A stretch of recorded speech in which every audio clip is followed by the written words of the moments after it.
Hola de nuevo y bienvenido al canal. En este vídeo vamos a analizar la crónica de una muerte anunciada, el acceso de la vivienda en Andorra. Dicen que después de la subida solo queda la caída. Bueno, tal vez en muchos ámbitos, pero no en el precio de una vivienda en Andorra. A menos que ya estemos arriba, claro. Parece que el país de los Pirineos siempre estuvo destinado a atraer el capital extranjero. Si habéis visto el vídeo de Boris I, el primer y último rey de Andorra, ya sabéis que este tenía grandes ambiciones para el país, y así llevarlo a ser un paraíso fiscal y atraer grandes inversiones. Y bueno, Andorra ha sido y es el cóctel perfecto para tener una inflación crónica en los precios de la vivienda. Si le sumamos a su reducido tamaño y dificultades para construir debido a las montañas, la ola inversora y todo el éxito de deportistas, youtubers y famosos que se han afincado para pagar menos impuestos, pues no queda otra que los precios crezcan.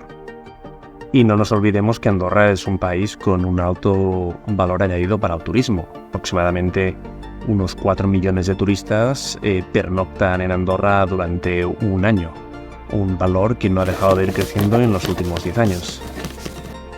Y dado que el esquí se concentra en apenas 3 meses, lo que acaba pasando es que durante el resto del año muchas viviendas están vacías. Según un censo realizado por el gobierno de Andorra en el 2017, el 14% de las viviendas del país estaban vacías o desocupadas.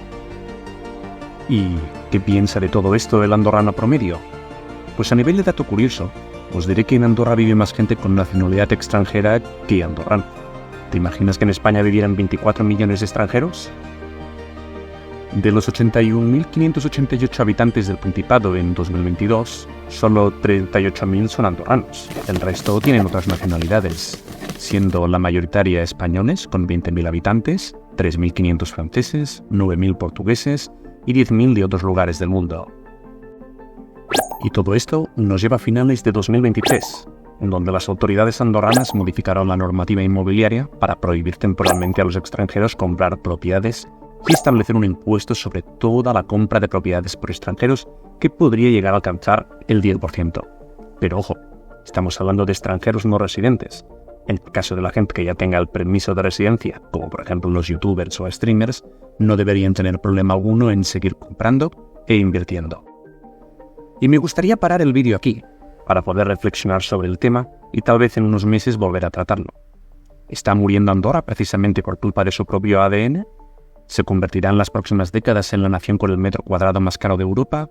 ¿O por el contrario, funcionarán las políticas sociales del gobierno andorrano?